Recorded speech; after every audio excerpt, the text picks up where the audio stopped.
Good evening and welcome to the panel discussion on cleaning up the Willamette, the Portland Harbor Superfund site. For the Metro East community media audience, the forum is sponsored by the League of Women Voters of Portland and the Citizens Utility Board of Oregon, or CUB. Metro East community media is taping, and it will be rebroadcast and available for online viewing at the League of Women Voters website soon afterwards. That website is www.lwpdx.org. And the program is supported by a grant from the Multnomah Bar Foundation.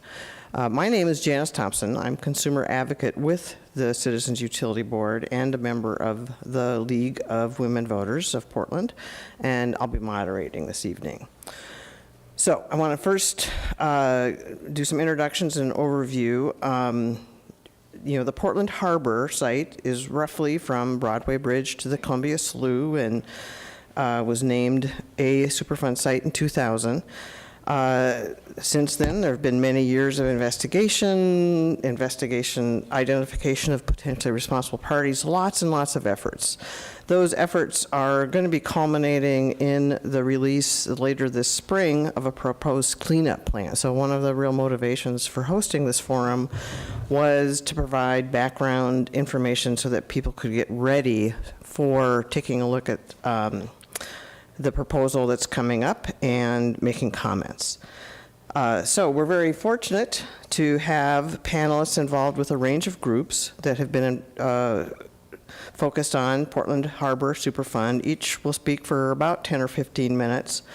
There will be time for audience questions after a discussion amongst the panelists. So cards will be available on which you can write your question. So now I just want to quickly introduce the panelists and give the overview. We're going to start with Christine Cook, who is Lead Remedial Program Manager for Region 10 of the U.S. Environmental Protection Agency, who will try to get us up to speed on with a quick Superfund program overview, recap efforts thus far. Then she'll review. There have been there have been some preliminary cleanup options, identified. She can kind of touch on, as well as mapping out what's going to happen this spring and beyond. After that, we'll turn to Rose Longoria, who's the Yakima Nation's Regional Superfund Cleanup Projects Coordinator, who will focus on the Yakima Nation's concerns regarding the Portland Harbor site, but she'll also provide some background on the significant role that the tribes play in Superfund proceedings. After all, tribes are sovereign nations with very significant historic and current ties to the health of waterways in our region. Then we'll turn to Barbara Smith, who's the spokesperson for the Lower Willamette Group, and that's a coalition of several potential responsible parties, and she'll explain the background on the formation of this group, their efforts in site investigation, and what they're thinking on what's coming up in terms of and cleanup options. The final panelist is Bob Salinger, Conservation Director of the Audubon Society of Portland, and he'll share that organization's efforts on what's occurred thus far and cleanup options. The Audubon Society is a member of the Portland Harbor Community Advisory Group, so I think we also hope that Bob will just explain a little bit how that group fits in. So that's going to be the order of our presenters. I'll be the timekeeper. 3 quick points first. Like I say, the presentations will be followed by about 10 minutes or so of questions amongst the panel. There will be time for audience questions, as I mentioned. The taping will end at 8:30, and I'll kind of break into the Q&A with a little kind of wrap up for the the audience at home, and the discussion here can continue until 8:45. We do have two folks who will be available to help answer questions. Matt McClincy, who is the Portland Harbor Source Control Coordinator with the Oregon Department of Environmental Quality, and Cami I had it before. Grandinetti, thank you. The Remedial Cleanup Program Manager with the Superfund office up in Region 10 of the Environmental Protection Agency in Seattle. A third quick thing is I will be on abbreviations alert. This is a topic with lots of abbreviations, and so I won't hesitate to say, oh, wait a minute, could you explain what that is? But with that background, I want to turn it over to Christine. Thanks.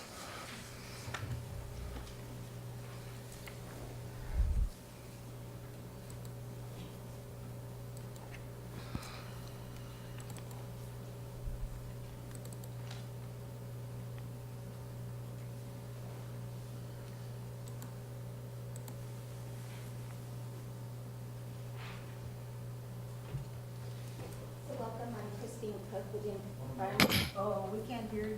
Yep. There we go. Had to turn on my mic. So good evening, I'm Christine Cook with the Environmental Protection Agency. We've been working long and hard on this project for 15, 16 years, and we're happy to be at this point in the project and happy to be here to talk with you.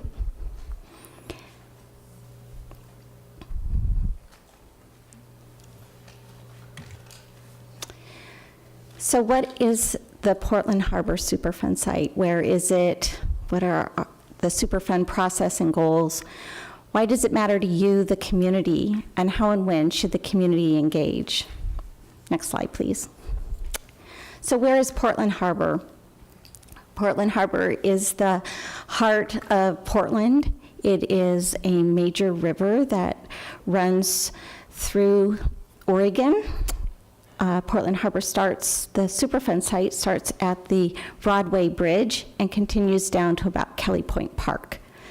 So there is a lot of uses for this river. A lot of industry uses the river. A lot of people who live along the river and in the area use it for recreation and fishing. There's a lot of shipping and navigation. There's a lot of wildlife that live in and along the river. And tribes use it for fishing and ceremonial practices, and it's also a migratory corridor for salmon. So what are the goals of Superfund? Well, the first goal of EPA, and which is also the main goal of Superfund, is protecting human health and the environment. And so that's our overarching goal. But we also encourage participation of states and tribes. We have worked with the state and 6 federally recognized tribes throughout this process. We provide opportunity for community engagement throughout the process. We've had a community advisory group that we have been working with since 2002, and we make responsible parties pay for the cleanup. Next slide, please. So, the Superfund is a process. It doesn't just, we don't just go out there and do something. We have a legal process that we need to follow in order to make the correct decision. So what we do first is, if a problem's been identified, we look at how significant is that problem, and if it's a big enough problem, we list it on the Superfund on the National Priorities List as a Superfund site. And this site was listed in December of 2000. Once it's a Superfund site, then we need to go out and do investigation. We look at sampling the air, the water, the land, the sediment, the fish, and we try to figure out where is the contamination coming from and where has it gone to, and we look at the risks. What are the risks to the people and to the animals and fish and those things that live in and along the water? What are their risks? And then once we've determined there is significant risk, then we have to figure out how are we going to clean it up. And we use a feasibility study where we look at a lot of different options for how are we going to clean up the site. And once we look at all these varying options, EPA will select a proposed cleanup option. That's what we're proposing to do in April of 2016, and that's when we go out and ask the public, what do you think? Do you think this is the right cleanup for your community? And that's where it's really important for you to tell us what you think. It's one of the 9 criteria required by statute. We have to consider your input. Once we get your input, then we consider that in making our final record of decision. Once we have a record of decision, we can then move forward and clean up Portland Harbor. So how did Portland Harbor become contaminated? Well, for many, many years, a lot of industry has dump pollution into the waterways and along the land, some of it intentional, some of it not so much. There's been a lot of spills and accidents, and some have been attempted to be cleaned up, and some are still legacy out there. A lot of this happened prior to environmental laws that have since prohibited the discharge of these contaminants into our waterways. So a lot of this has been around for quite a while. Next slide. So what are the pollutant issues? Well, at Portland Harbor, we have 65 contaminants that are problematic. And they're not problematic to everyone and everything. So a good example is metals and pesticides are problematic more to the little critters that live down in the sediment and to those that are directly exposed. Humans are not directly exposed to those things, so we're not as susceptible to those. But the dioxin-furans and the PCBs, which are polychlorinated biphenyls, are more problematic for humans. So not every chemical is problematic for everything, but we look at all of these things because we're trying to protect all people and all the environment. What we have mainly out in Portland Harbor are called persistent organic pollutants. These are pollutants that do not break down in the environment. They stay there for a very long time. That's why they were released such a long time ago, and they continue to be there today. We have some contamination that is widespread throughout the harbor and other contaminants that are more localized. Next slide, please. This is an example of contamination that is more widespread. So it's problematic throughout the site with higher concentrations and lower concentrations. Next slide. But this contaminant is more problematic in one major part of the river, which is in the center near about St. John's Bridge. Next slide, please. So how did the contamination get there? Well, it got there from direct discharges, from industrial discharge pipes, from stormwater pipes, and from spills on the land that have contaminated the groundwater and are getting into the water from the through groundwater migration. Next slide. What are the impacts to fish and wildlife? Well, there's a food chain impact. So first, it impacts the worms and the bugs that are exposed to the river bottom. So it affects their survival, their reproduction, and their growth. So it can make less food available for the food web. It also makes those things contaminated. So when fish and mammals and that eat those bugs and worms, they're going to get that contamination into them. And then once the fish have the contamination, then the birds and mammals who eat the fish also get that contamination into them. So it just keeps bioaccumulating as it goes up. Also, a lot of these contaminants do not go out of your body. Once they're in, they stay there. They get into the fat cells of your body. Next slide. So what are the risks to people? Well, it's mainly from eating the fish. We're not exposed to the river sediments, so we don't have the risk from the contaminants that are down at the bottom of the river, but there are people eating the fish, and the contamination in the fish is problematic. It's mostly from resident fish, those fish that live in Portland Harbor most of the time. The fish that pass through the site, like salmon, are not as problematic. And children and infants are most vulnerable, mainly because of their developmental stage and how young and small they are. Next slide. So what are the cleanup methods? These cleanup methods have been used at a lot of Superfund sites across the nation, and they've been used very effectively. We use dredging, which is digging the contamination out of the bottom of the river. We have capping, which is placing material on top. The bottom in the middle of the slide shows how that material can be layered to form a cap over the top of the contamination in the river.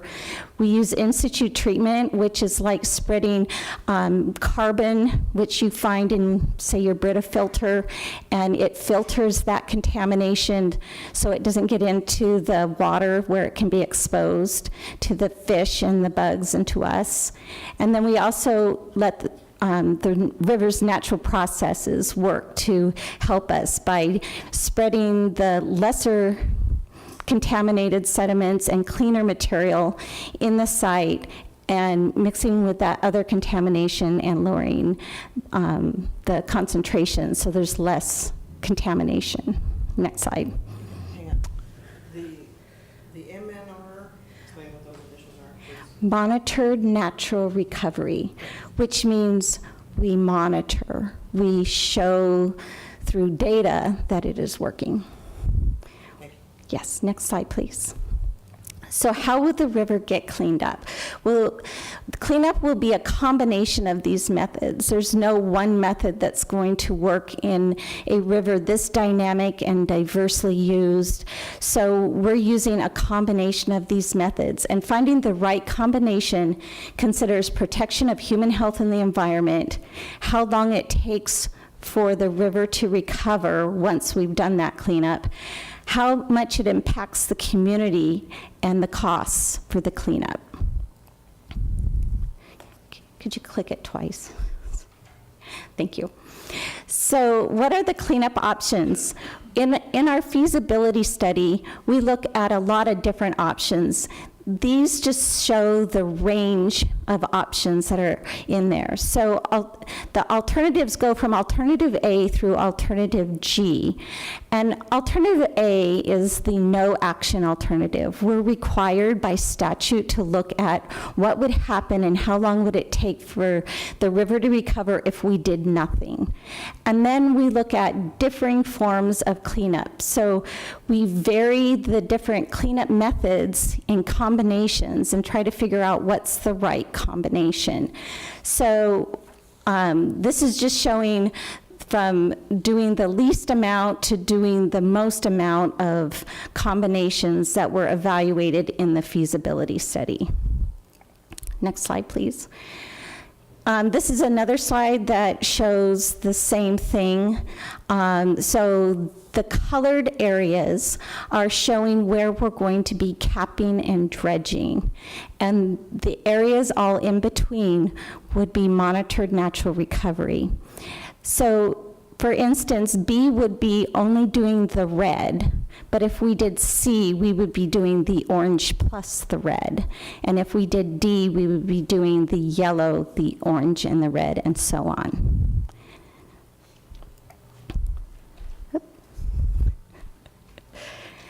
So how and when should the community engage? Well, right now we're going out and doing a lot of information sessions to get the public interested and involved in Portland Harbor.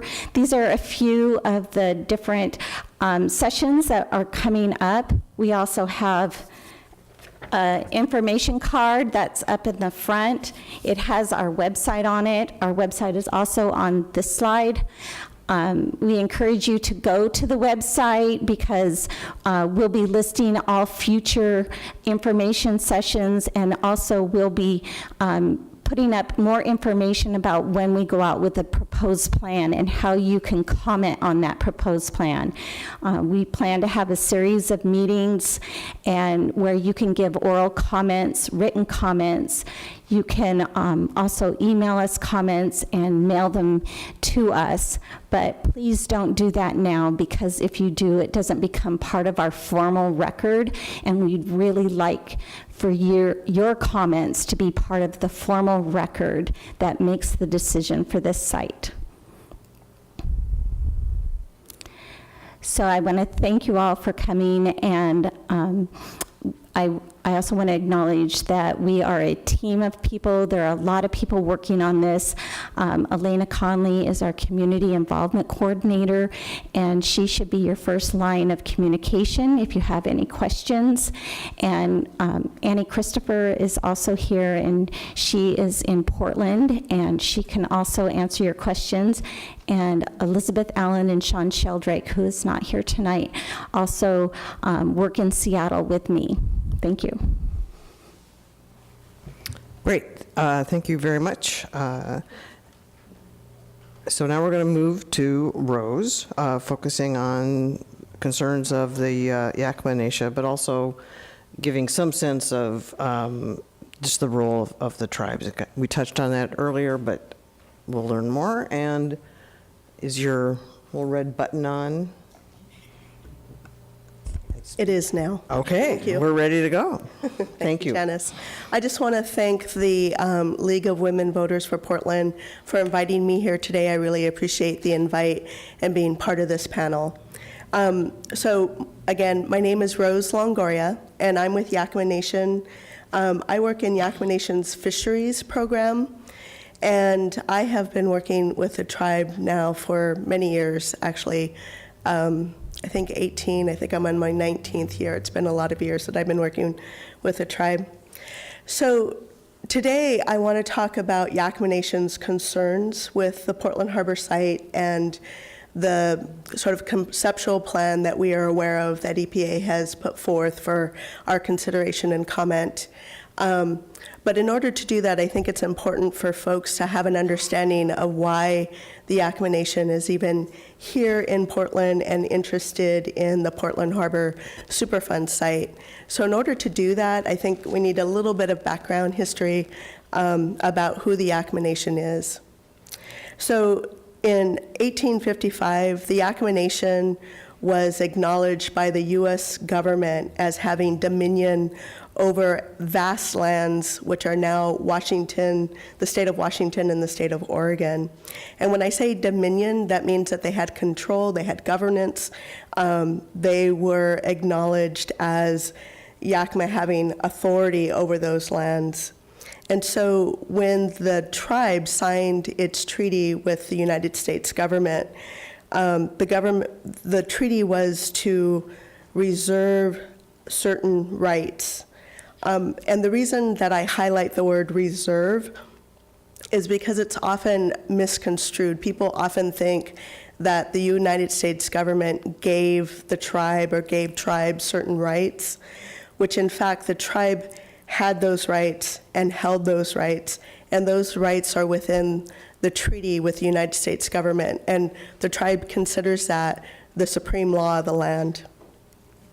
So when the tribe or when the reservation was put together for the tribe, there's sort of three types of lands that the tribe had access to. One was the reservation itself, which is in Washington State. It's south central Washington. It's about 1.2 million acres. And that reservation was designated for the exclusive use and benefit of the tribe and its membership. In addition to that, there are lands that are called ceded lands, and we actually refer to those as conditionally ceded lands. And what that means is that the tribe conditionally ceded that land to the United States government, but they also reserved specific rights in those lands.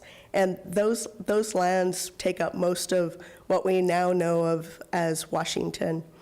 And then the other type of land or area are called usual and accustomed areas.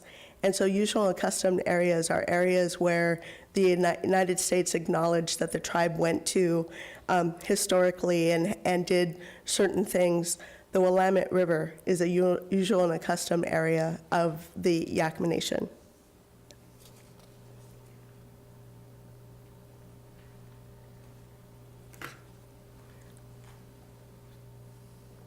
So Yakima Nation works to protect our interests and safeguard our treaty rights. And this work involves addressing many regional and national issues. And that goes from either opposing oil and coal transport through the Columbia River, working on Hanford nuclear reservation, to speaking nationally on honoring treaty reserved rights, and even addressing issues that occur here within Portland.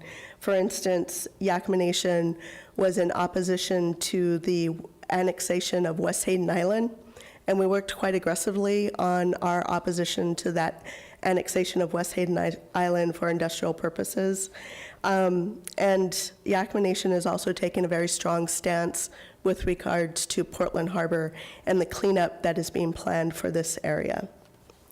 So one of the things that I was asked to do is talk about the tribe's role in Superfund. So the tribes are all sovereign governments, and their interests often go beyond their respective reservations, as I explained earlier. Each tribe has rights and authority, but they also have rights under CERCLA or Superfund. And under Superfund, tribes are acknowledged as natural resource trustees, and that gives us the ability to participate in and oversee and engage in cleanup processes at Superfund sites like Portland Harbor. The 6 tribes that are engaged at the Portland Harbor site are Yakima Nation, Nez Perce Tribe, Umatilla, Warm Springs, Siletz, and Grand Ronde.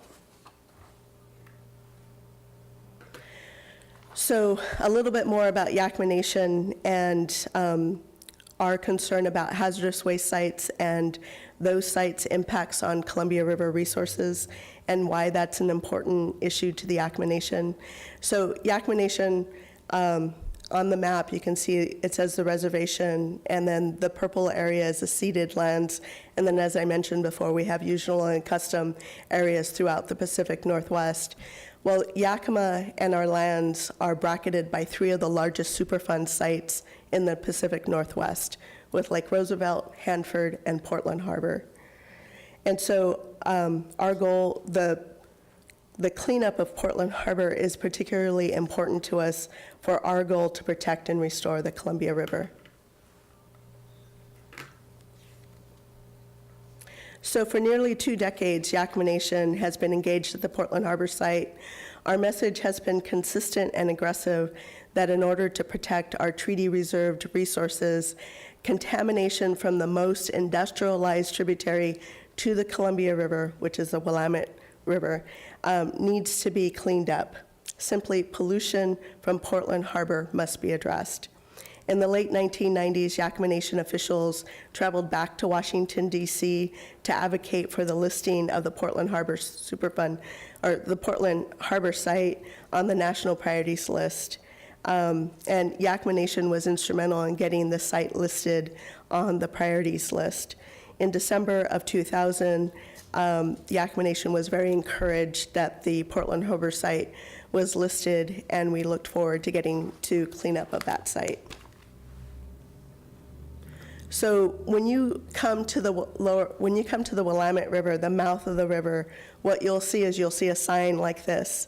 I think these signs may have been updated, but this sign used to be, or either is currently or used to be at this mouth of the river, or a sign similar to it. And basically what it says is the river is so polluted, you don't want to swim in it, you don't want to eat the fish out of it, and you don't want to drink the water from it.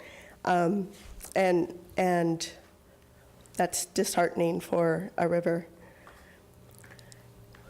So you see that at the mouth, you go through the Portland Harbor site, and then you come to the Willamette Falls. And this picture is a picture of Yakima members. I think there's also a combination of Yakima and Warm Springs members that are fishing for eel. And this eel travels through the Portland Harbor Superfund site. The Willamette River, or the Willamette Falls, is the last major eel harvesting location for tribes.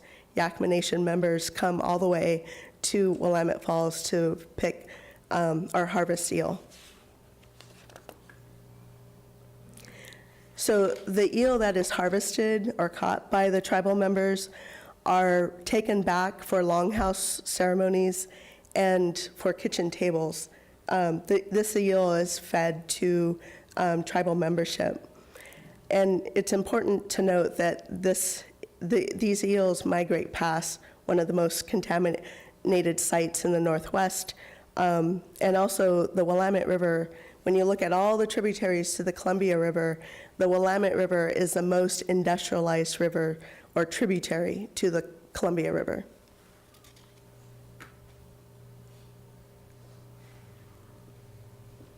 So the process of getting to a cleanup decision at this site, the Portland Harbor site, is probably more difficult than anyone really realized. As Christine was saying, the Portland Harbor site is very complex. The study area is about 10 river miles long. There's about 2,200 river bottom acres and over 185 contaminants.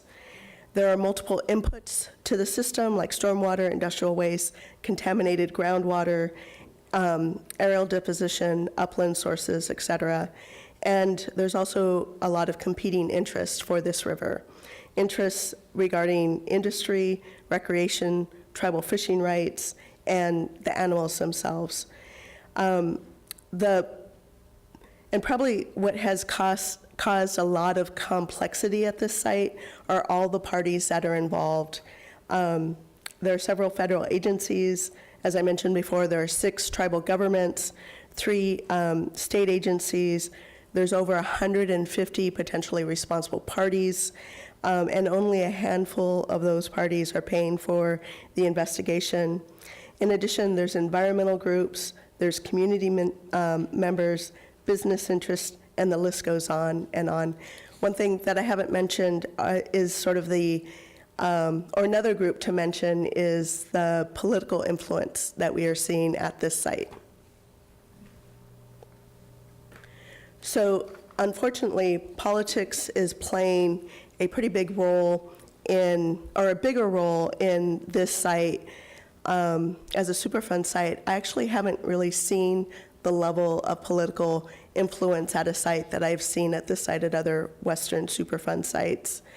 And quite frankly, industry has gone directly to Congress, and I think they've been rather successful in getting congressional representatives to put pressure on EPA to select an alternative that focuses, in my opinion, too much on monitored natural recovery.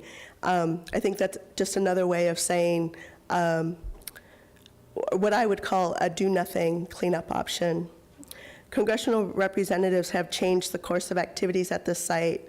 Congressional staff are meeting with EPA, providing directives about meeting with industry executives. They have required the oversight of EPA headquarters at this site, which is different than other Superfund sites. And probably the most significant influence is that the record of decision for cleanup at this site is not going to be fully managed within the region. It is going to be signed, the record of decision for cleanup will be signed by the EPA administrator, which is typically not what happens at Superfund sites. So in my opinion, I think it's rather shameful that industry has had so much influence on what politicians are saying about this process, and as well as influence on EPA's process itself. In this picture, Congressman Schrader commented that EPA is not using science and is being unfair to willing set of businesses that have stepped up to do the right thing. He said that the site is cleaner than other sites that have already been cleaned up. And quite frankly, I think he's advocating for natural recovery, which is a do-nothing cleanup option.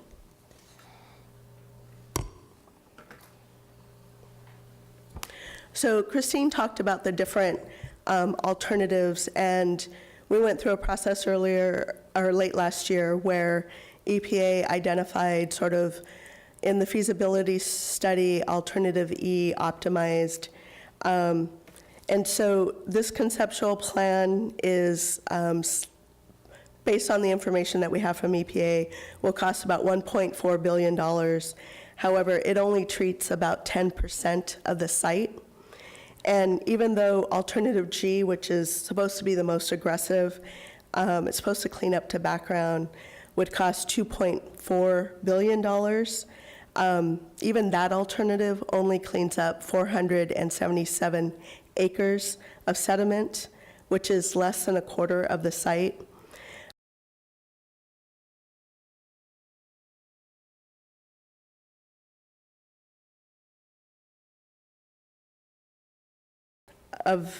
In this alternative, some areas would be capped, but up to 60% of the site would be left untouched. And this is the monitored natural recovery that you'll be hearing a lot of. And then after many years of construction, this alternative would still require institutional controls like fish consumption advisories, and what I would say waiver of ARARs, which are all relevant and applicable regulations. And so I would consider like the treaty and the rights in the treaty as an ARAR, and this cleanup would not be protective of Yakama Nation's treaty. Industry has been very effective in exploiting the high cost determinations and making EPA seem unreasonable, both to the general public and to politicians. But in actuality, the Portland Harbor Superfund site is a multitude of Superfund sites combined into one mega site. So as a comparison, in January, EPA and Department of Justice announced a $22 million settlement for a steel drum reconditioning site in California. The site was only a 3.8 acre site.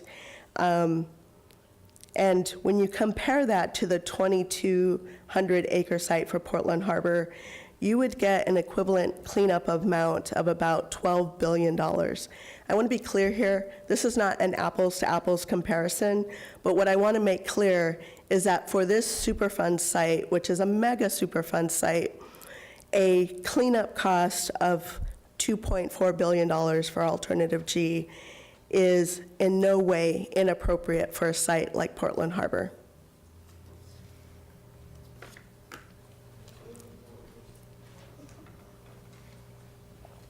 So this is a map of the study area, the Superfund site. 100% of the site is toxic to human health. Majority of the site is toxic to plant and animals. EPA's sort of conceptual alternative that was shared with us late last year, and it will be probably different in April, but I imagine it's going to be fairly close, basically only treats 10% of the site. And that type of treatment is not protective of Yakama Nation's resources or the way of life that tribal members depend upon.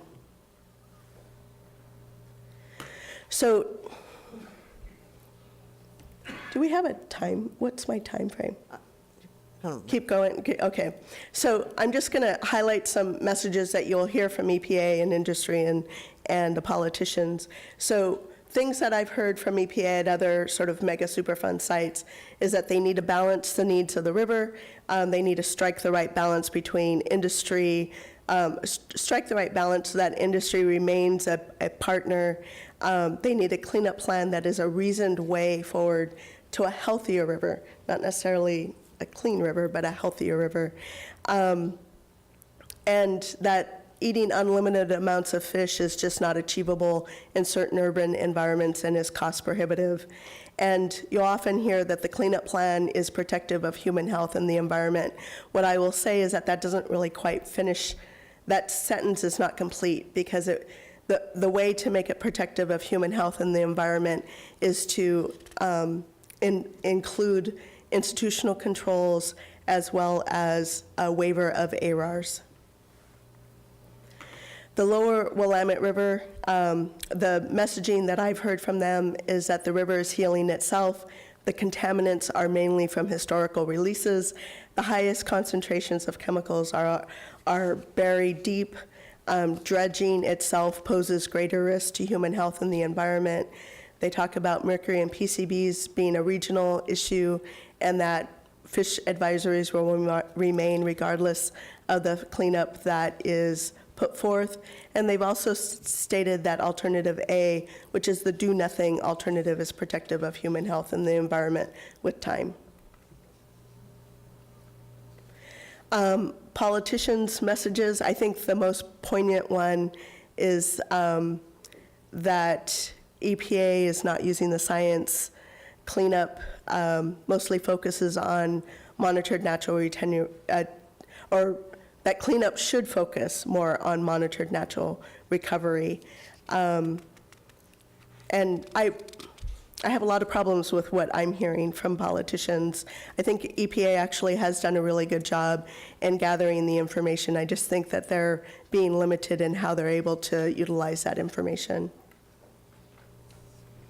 So actually, before I go to that was the last slide, but before I go there, Christine said that it's important for you to write in and voice your concerns. I want to echo that. Basically, I think that without a community outcry here in Portland, we will probably not get a very good cleanup for the Portland Harbor Superfund site. I think that's bad for the community. It's definitely bad for Yakima Nation and its treaty reserved resources. Specifically, our concerns are not only in the Willamette, but also in the Columbia River. So what is Yakima's position or stance? The Yakima Nation has said repeatedly that we will not and cannot turn our back on the harm that the Portland Harbor pollution is causing in the Columbia River, and that we believe a G+ alternative, cleanup alternative, is necessary to clean up the Willamette River and protect and restore the Columbia River. Great, thank you very much, and we'll move to Barbara Smith with the Lower Willamette Group, who I think also has a slide. So, and also remember to punch your little red button on the mic.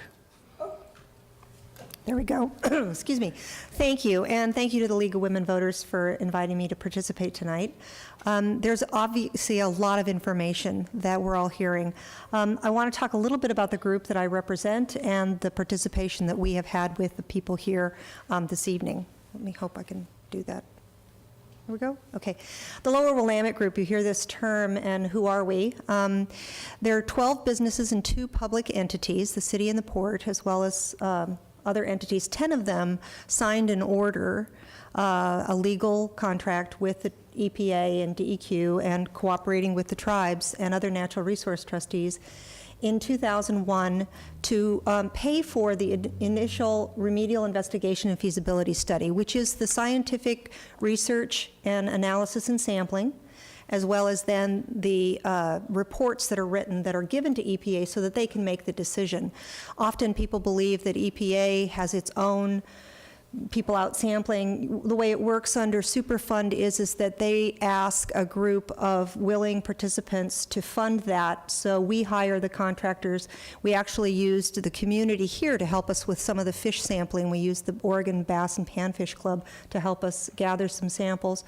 And then that information is given to EPA, and then EPA makes its decision, as they are doing now, and they go to the public and ask for their opinion on it as well. There are, as have been described, many, many more, they call them PRPs, so I'm trying to make sure that I don't use the acronyms, potentially responsible parties. And the reason that they use that word potential is the allocation of cost. A lot of people ask me, who's going to pay what and when? That allocation of costs of who pays what is based on knowing what the costs are and who is responsible for what. So the goal is to ensure that the potentially responsible parties each pay their fair share. It's not a system where the number of potentially responsible parties each get an equal amount to whatever the total is. It's all based on who's responsible for what at what time in history or now, and it covers a variety of different entities. You can be a potentially responsible party at a Superfund site if you own the property, if you used to own the property, if you transported things to the property, if you have conveyances under the property. The Superfund law is very, very broad in making sure that polluter pays. And so it's very comprehensive, has a lot of teeth to it to ensure that the folks who created and were a part of the pollution are responsible and are at the table and working on making sure that it gets done. So what are our priorities as the Lower Willamette Group? And I want to just cover a few of those tonight. There is no doubt that there are cleanup of sediments, and they do pose risks to human and environmental health. And that cleanup is important and necessary. So the Lower Willamette Group, speaking for this group of PRPs, or potentially responsible parties, we agree with that. And after 160 years of industrial discharges and urban use, there is a contamination that needs to be addressed, and I think that Christine and others have talked about what those are. What we want, and I know this may sound sort of common, but we really want the remedy to be consistent with the National Superfund laws and guidance. They're very complicated. This is a very complicated law. It was passed in 1980, and it has been in use for all these 36 years, and it is a very important law. It's very complicated, and there are a lot of different ways for it to be implemented, and there's a lot of documents that EPA has to guide them to choose this remedy, and we are in support of a remedy that follows all of that law and those guidance.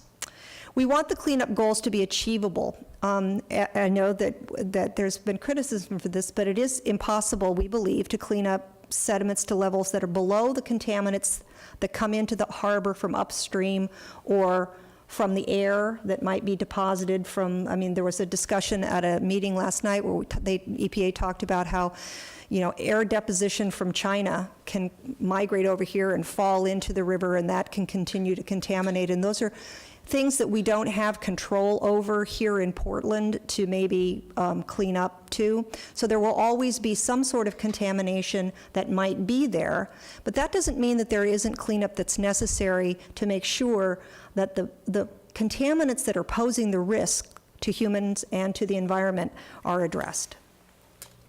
We agree that using a combination of proven technologies, and these technologies that Christine described of dredging and capping and natural recovery and others have been used across the country at a variety of different sites. We also are very much in favor of keeping the door open for new and innovative technology.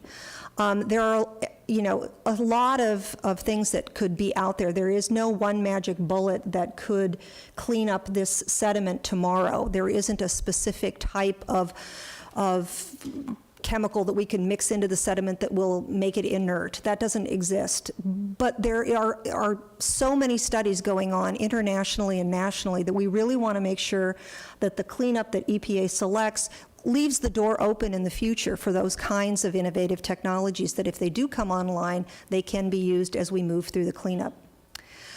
We don't believe that just mass removal of sediment by dredging should not be presumed to be the most effective cleanup option. 2,000 acres is a lot. We have dredging restrictions in the Willamette. To assume that you can dredge 2,000 acres, I don't know of anybody who, sort of in the regulatory world, and EPA believes that that is an option that could happen reasonably within a reasonable amount of time. And so we don't want to assume, or we don't want the cleanup plan to assume that just dredging is the only answer. We think there are a lot more investigation and studies that will be needed to design this cleanup. This proposed plan and the record of decision that EPA will come out with later this year is sort of the initial plan, but it's not like when you build a house, it doesn't exactly tell you where everything is. It's not the design document. It's not the construction plan that you give to a contractor and have them go out and do the building. So we want more investigation and studies in between when, this decision is made and when that design happens. And EPA will come forward with that design phase, and there is a lot of public involvement in that. One of the things that the public will have is an opportunity, again, to come forward and say, we want you to use this type of dredge. We want you not to send these trucks through this neighborhood if you're going to take it off-site. We want you to use this type of technology here or there. So that design phase is something that we think will require a lot more sampling of the sediment, fish, and other things. So we want to leave the door open to that. We want the refinement for technologies, and when new information comes in, and that's kind of happening periodically from different projects, we want EPA to be open to allowing that into the final decisions. We believe that the site, it is really big. It is 10 miles. It's one of the biggest sites. We think it should be divided into sections, or what they call operable units, so you can better focus the use of clean technologies in each area of the river. There are certain areas of the river that are far more contaminated than others. For example, the channel, the Willamette River used to be very, very shallow and very narrow, and then it's been channeled out for 100 years. And that navigation channel has been dredged and dredged and dredged, and the contamination in the middle of that navigation channel is not as high as it is in the near shore areas. And that's because that's where a lot of the contamination came from off the land. So what we want is for those areas that are of the highest concentration to be the focus. Let's go after those areas first and make sure that the potentially responsible parties and others who can manage that type of area get the attention that they need to. And this is done in a lot of other rivers. And there's several sites that have already been designated here in Portland Harbor for some of this early cleanup. And most of the parties that are ready to go on that are looking forward to having the record of decision and completed so they can get started in those localized areas. We want it to be cost effective. And a lot of people think that we're all driven by cost, and that's not the case. The cost should be proportional to the effectiveness in reducing risk, which means you should be able to have the investment to make sure that you get the most risk you can.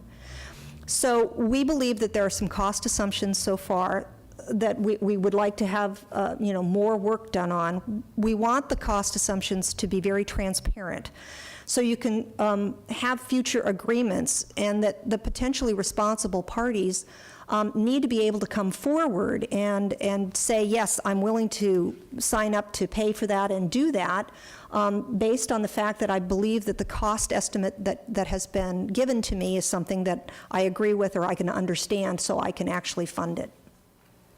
So with that, I'm going to stop because I know there's going to be questions, and Bob has some things to say, and I know we're running a little behind.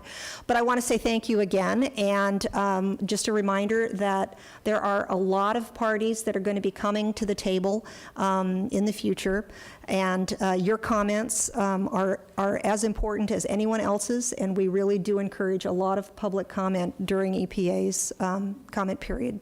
Thank you. Thanks, Barbara, and we'll turn to Bob Salinger. So take it away, Bob. Well, good evening, and I also want to express my thanks to the League and to Cub for putting this on, and thank you all for coming out tonight, because it is critically important that the public get involved. This has been a long process, it's taken a long time, but this is really the moment where the public can start to really have input and affect the outcome, and so the next several months are really critical.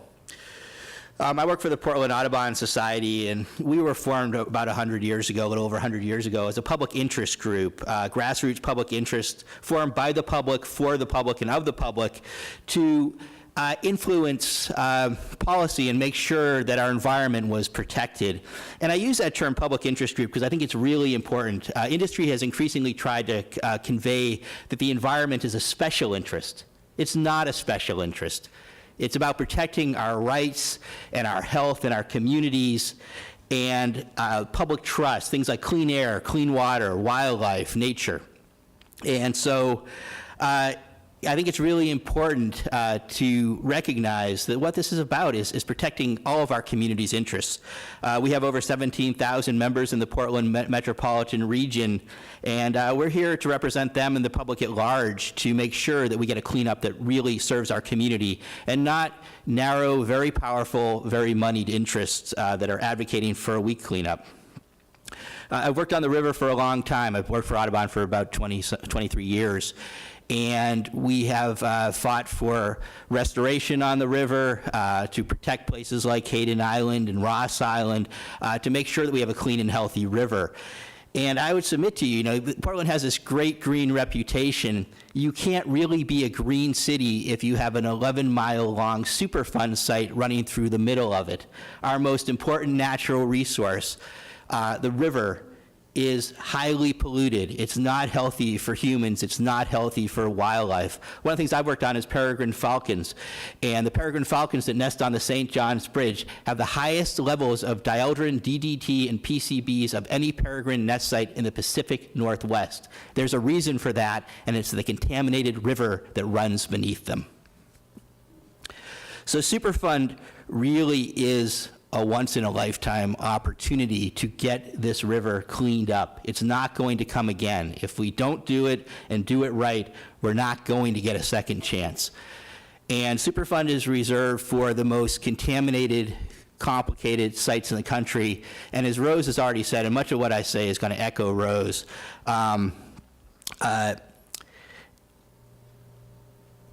these sites, this site is a mega site. It is one of the most complex sites that's out there. It could be broken into many, many, many smaller sites that would be Superfund sites in and of themselves. It has over 150 responsible parties, a couple of hundred different toxic chemicals. It's an incredibly complicated site. Superfund runs on the principle that the responsible parties pay. And if we don't get it right, we don't allocate these costs out, we're not going to get a chance to come back and do it again someday. We're going to leave a legacy of contamination for generations and generations to come. Why should we care? Well, first of all, human health impacts. As has already been noted, the fish are contaminated. You can't eat the fish. We have people that recreationally fish. We have subsistence fishers. We have tribal rights to fishing. Right now, the amount of fish that you can eat out of the harbor is the equivalent of a deck of cards a month. Think about that.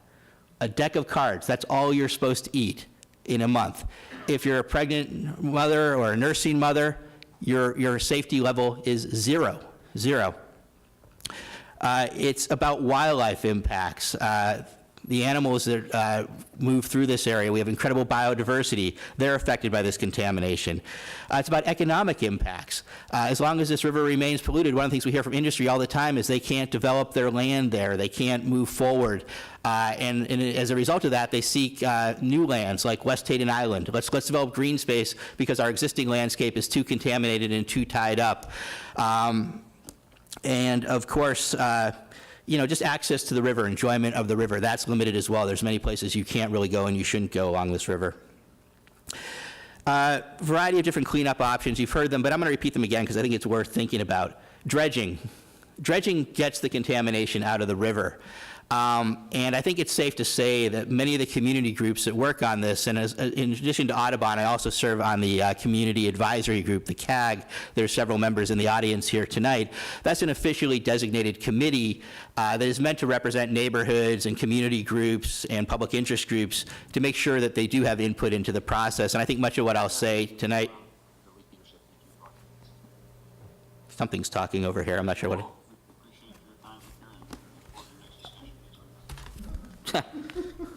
My computer seems to have turned on. I apologize.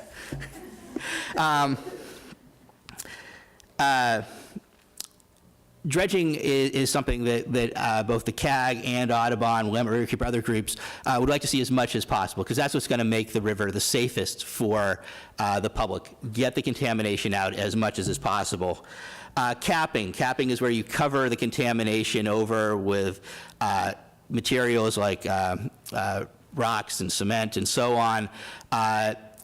You contain it, but the problem with capping isn't necessarily permanent. It can get ruptured. Also, it limits your ability to restore the river. Once you cap it, restoration is limited.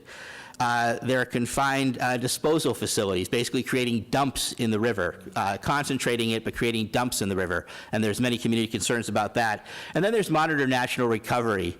Monitored natural recovery, as has already been said, is basically leave it there, hope it gets covered up, hope it gets dispersed, hope that eventually nature takes care of it. But we need to remember this contamination has been there, some of it for over 100 years, much of it for decades and decades. It's not going anywhere fast. We still have a very heavily contaminated river. So I think from the CAG's perspective, from Audubon's perspective, monitored natural recovery is the least desirable alternative. EPA has come up with a variety of options, A through G, with A being basically do nothing, and they have to have an option where they just leave the status quo, G being the most aggressive. Under option G, 64% of the river would be left for monitored natural recovery, 64% of the contaminated area. We believe, and the CAG believes, that that was too much. That we're leaving far too much of the river contaminated. We believe that they should come up with a stronger option than G. Rose also alluded to this as well, that the most aggressive option that was put out there was not sufficient. Unfortunately, we're going the opposite direction. We're going to get something along the lines of option E, which leaves 84% of the river monitored natural recovery. Very, very little of the river will be addressed through more aggressive means. And we think that's far, far too little. It leaves way too much contamination in the river. It leaves our river polluted for generations to come, with the hope that eventually nature will take care of itself. We think we can do better, we should do better, and we have to do better. So I want to address a couple of different things that you're going to hear. Rose went into this as well, but I'm going to reiterate some of them. We keep hearing that it's going to cost too much. It could cost $2 billion. I think we need to remember that this is going to be spread among 150 responsible parties. Barbara's correct, that it's not going to be equally distributed, but that's a lot of different groups that will be spread out over a decade, 2 decades, 3 decades. Many of those companies have insurance. Some of them are large multinational corporations. Some of them are local businesses. Regardless, the idea behind this is the responsible party pays. And if you polluted our river, or if you bought land that was polluted and didn't do your due diligence, you should clean it up. We hear a lot about balance. If you come into my home and you pollute my home, I'm not going to sit there and say, well, I want to balance. I'll keep a slightly polluted home so it doesn't cost you so much. We'll compromise it out. No, we have a right to expect that the people that polluted our river, that profited from that pollution, will take responsibility, be held accountable, and clean it up. And that's what the law says they should do. You're going to hear politicians, as Rose alluded as well to, arguing for a lower cost cleanup. In fact, City Council this morning, I thought, embarrassed itself, asking questions about, how can we find balance? We can't cost too much. These businesses might be affected, and so on and so forth. We should absolutely be concerned about cost. We want a cost-effective solution. Nobody wants to waste money. Nobody wants to squander public or private funds. But way too many of the questions at the local level and in our congressional delegation focus almost exclusively on the impacts on the parties that are responsible. And way too few questions focus on the health of our community, the health of our environment, and the public trust that this is supposed to protect. And I can't emphasize enough how important it is, and you've heard this before tonight as well, that we get out there and we make our voices heard. Because you have some very, very effective, well-connected businesses that have been lobbying for a long time, and lobbying effectively and sending a message that this is going to cost too much. We also need to question some of the economic assumptions. I think too often we assume it's going to cost jobs. In fact, the city commissioned a study in 2012 from Eco Northwest, and what it found was that for every dollar of cost for the Superfund cleanup, more than $1 will be generated for our economy. And so we ought to be thinking about that. This can create jobs. It should create local jobs. And it can generate economic activity, and it can put fallow land back into good production. One of the reasons businesses won't come to Portland Harbor is because it is so polluted. So we need to get it cleaned up, we need to do it right, and it can be an economic benefit. We have a short comment period. Unfortunately, this process has taken a long time, and one of the ways the industry has tried to sow doubt and undermine public confidence in the process is by arguing this has taken 16 years, what's going on, what is the EPA doing? I concur with comments made earlier. I think the EPA has done a very good job. This is a very complicated site. It's by nature going to be a long process. The science has to be done right.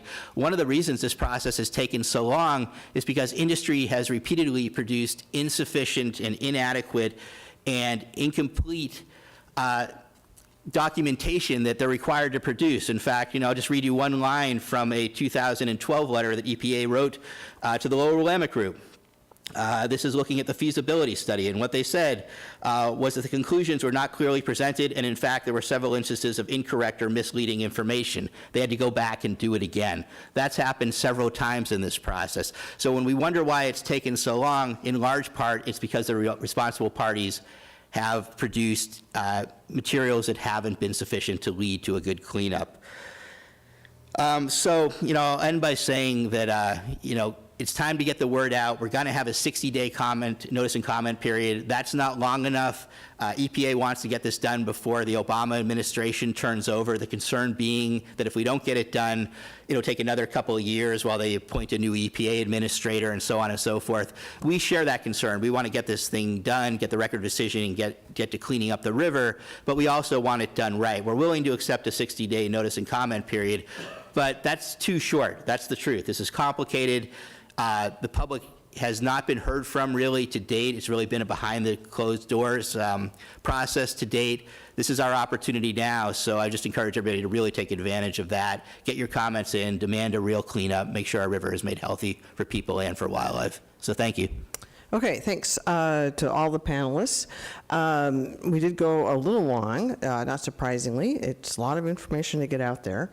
I do want to ask the panel a couple of questions before turning to audience questions, but this is the time to get those cards picked up and get them up here so we can, because I think I would like to get to those sooner rather than later, just because some of the other presentations went long. But as those gets collected, the question I want to pose for the group is, some of the key factors are, the time that the different options would take, the cost.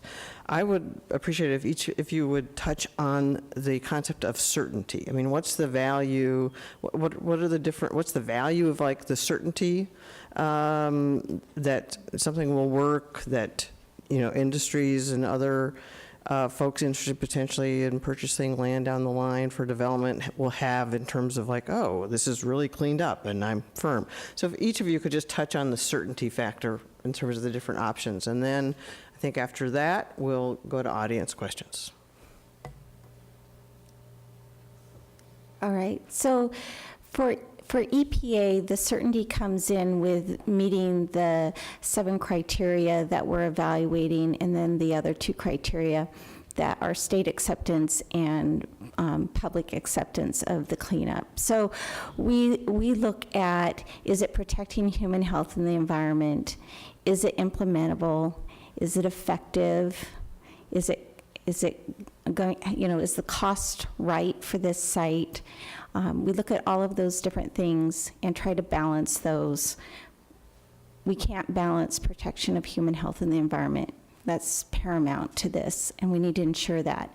EPA has a regulatory definition of what that means, and it may not mean what it means to you. So keep that in mind when you're giving us your comments, and tell us what clean means to you. Thank you. So in terms of certainty, I don't think there's a lot of certainty in processes like this one. When Yakima Nation looks at other sites, both on the cleanup side as well as restoration activities, over and over and over, you don't hit your targets. You don't get the amount of cleanup that you're expecting to get. You don't get the amount of restoration that you were expecting to get.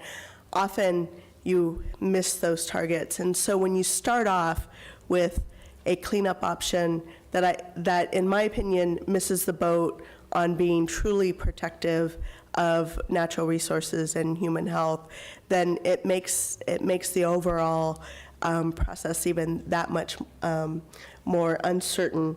And I would again encourage everyone, as Christine just did, to talk about what you believe is clean when you submit your comments to EPA, and quite frankly, comments to EPA and comments to your political, your either city government or state government, because in order to get this site cleaned up and cleaned up appropriately, honestly, we're going to need a public outcry to get folks to do the right thing.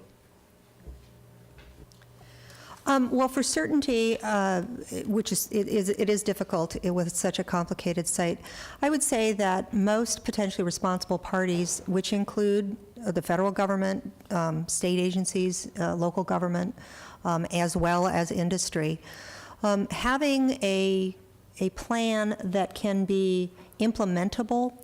The way that it works is EPA wants the parties to come to them and sign an agreement that says, yes, I will do this.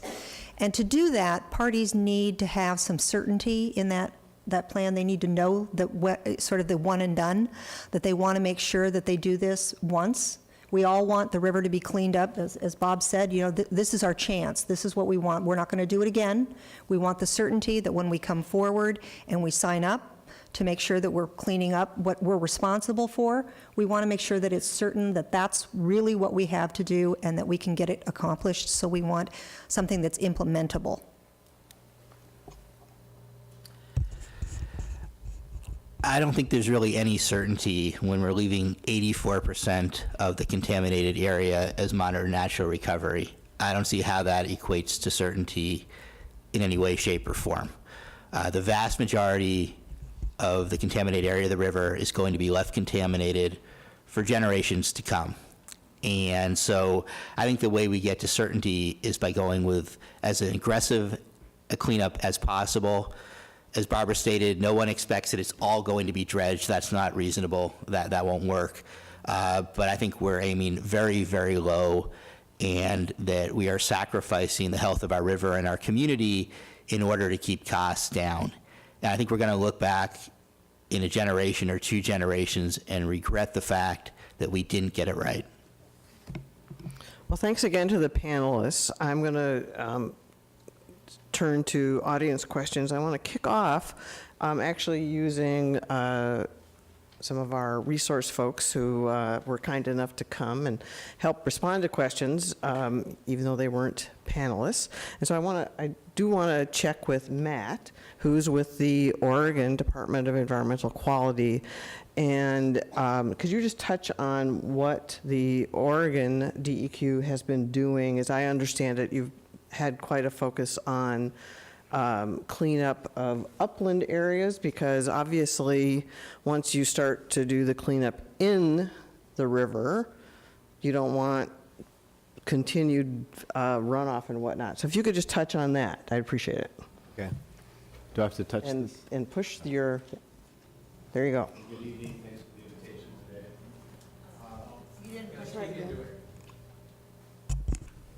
Is that better? Yeah. Great. All right. Oregon Department of Environmental Quality wears a number of hats in this project. We're part of the Memorandum of Understanding that was signed in 2001. So one of the roles we play is upland source control. Our charge is to identify upland and upstream sources to the study area, control those sources, clean them up, and to achieve 2 goals. One is to prevent recontamination of the study area. So the last thing anybody wants is EPA and to oversee a responsible party-led cleanup that costs large sums of money, takes a long time, and then have that remedy fouled. So we refer to this as the cleanup before the cleanup. We've been working diligently with a number of upland facilities and public agencies as well as upstream parties to do this. And we think we're pretty well poised to bring that home over the next few years and not impede the schedule for the in-water remedy or to have it fouled. We also are looking at those sources that might otherwise present a risk to river receptors, to the fish and wildlife and to the community that might be eating those fish. So we still, while an upland source may not be contributing to a sediment contamination, it might otherwise be a risk, and so we're working to control those. The state also supports EPA in the river. We ultimately have to, the goal here is to sign off and agree, concur with EPA's remedy.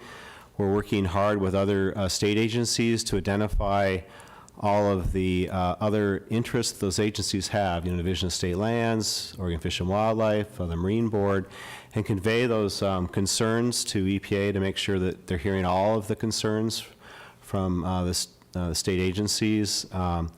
And we're also, working to pretty well understand what EPA's studies have been doing along the way, concur with those. But the feasibility study, we've had a lot of questions. EPA has been great to partner with, and so that we can understand those, the studies they've done, distribute that information back to the other agencies. And so the goal here is to be in a position to ultimately concur with that remedy once it's rolled out. But we are giving feedback to EPA along the way, and we're really trying to position ourselves so once EPA rolls out this conceptual, this proposed plan here, the beginning of April into March, to be ready to review that and to provide not only DEQ comments, but other state agency comments on that plan. Great, thank you very much. I have to remember to punch the button myself. Thanks very much. I've got two questions that I think are either for Christine or Cammie. First one is just kind of more of a background. There's been a mention of 9 criteria, with one of them being the public input. Could either of you just kind of run through what the total 9 are, just to get that on the table? Uh-oh.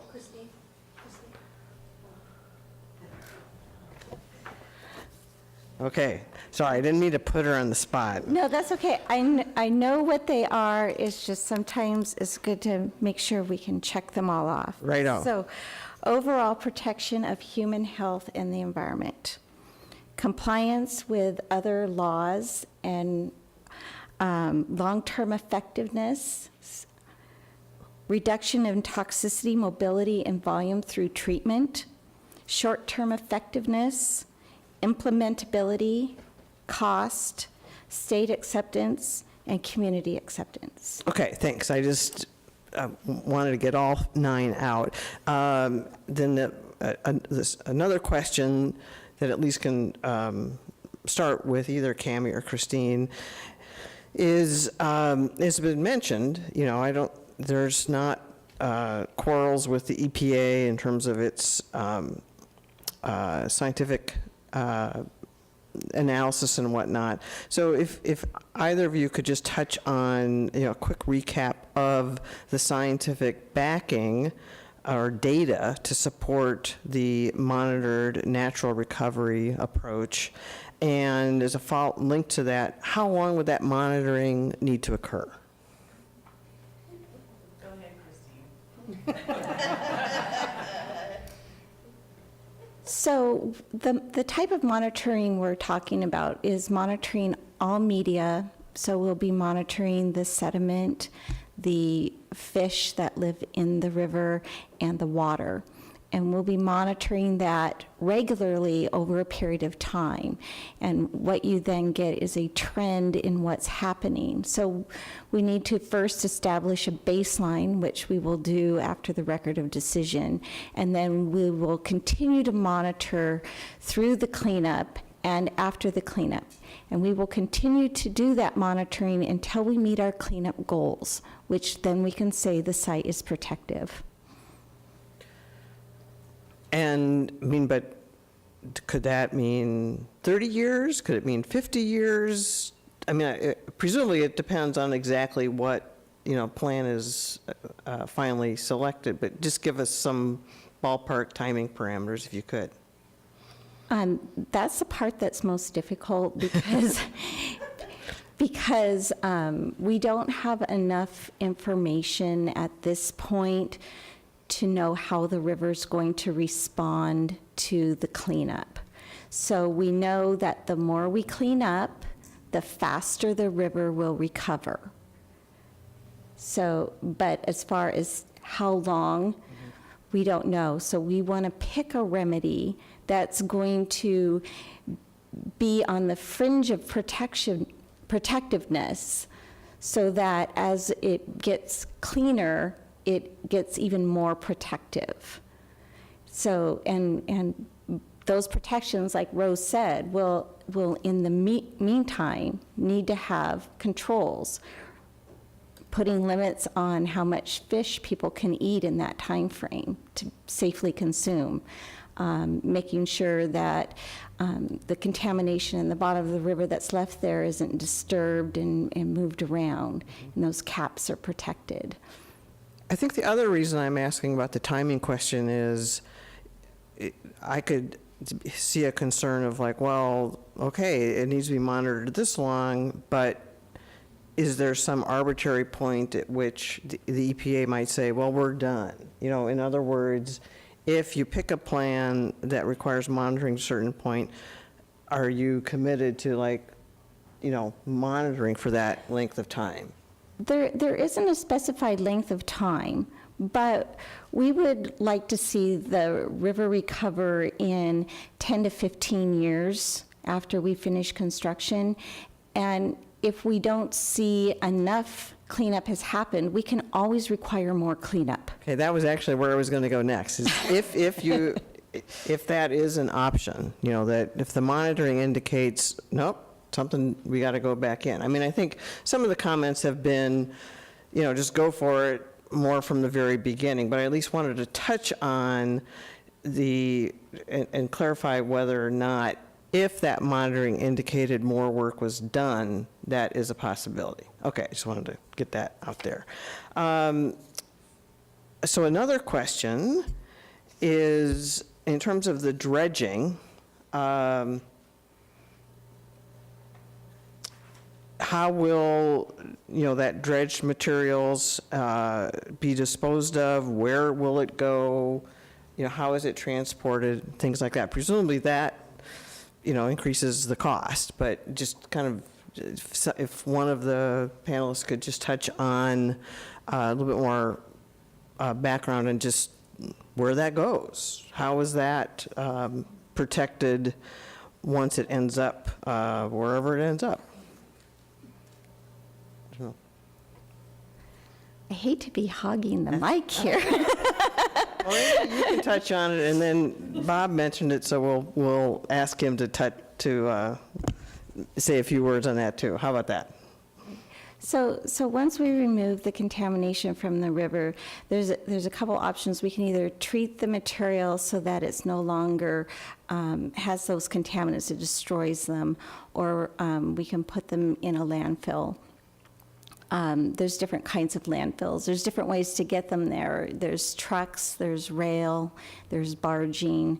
So we're looking at a variety of different ways to do it and a variety of different places to put it. So at this point, we are not saying it's going to be done in a certain way. We're going to be proposing different options, and we want to hear from the community the best option that they feel for disposing of this material. We are having some treatment of some of the material. We have disposal in a variety of different places and a variety of different ways of getting it there. Bobby, do you want to just touch on that? I mean, it seems like it's a pollutant that's going to end up somewhere, and is that Right, and a for reasonable factor to the consider? serious contaminants, you know, we want to see it taken to an appropriate landfill and disposed of in a way that will keep the environment safe permanently. You know, two quick things I would mention is one possibility is that it will be concentrated but left in the river in a confined disposal facility, which is basically an in-water dump. And so we'll be interested to see whether that's part of the proposal or not. And I know the community has tremendous concern about that, so that's something to be watching for. The other thing to be aware of is that during this whole 16-year process, river industry has continued to dredge the river in order to keep the channel open, and a lot of that material has been distributed out into the environment. That is contaminated material, and we think that's been done in a way that is really irresponsible, far less rigorous than it should have been, and we're looking for EPA to go back and DEQ to go back and take a look at where a lot of this contaminated material has already been disposed of, because we need to be concerned about the fact that a significant amount of material has already been removed, and in our opinion has not been placed in a way that is protective of the environment. And you're talking about material that's been not just moved elsewhere within the Portland Harbor site, but actually... Yeah, I mean, Okay. two quick examples. I won't take up much time on this tonight. One is they've dumped a whole bunch on Hayden Island, and the reason they did that was they said, well, don't worry about it. The port's going to develop it, and they'll put parking lots over it, so it'll be covered. Well, it turns out the port's not going to be developing Hayden Island, at least in the next 20 years. We're looking for DEQ in this case to go back and deal with that, because they said if it wasn't developed in 5 years, they would revisit it. We're looking for that to happen. The second example is there was a proposal last year to dump contaminated sediments in the river, take it out of the river in Portland Harbor and dump it back in the river right off the Sauvie Island beaches.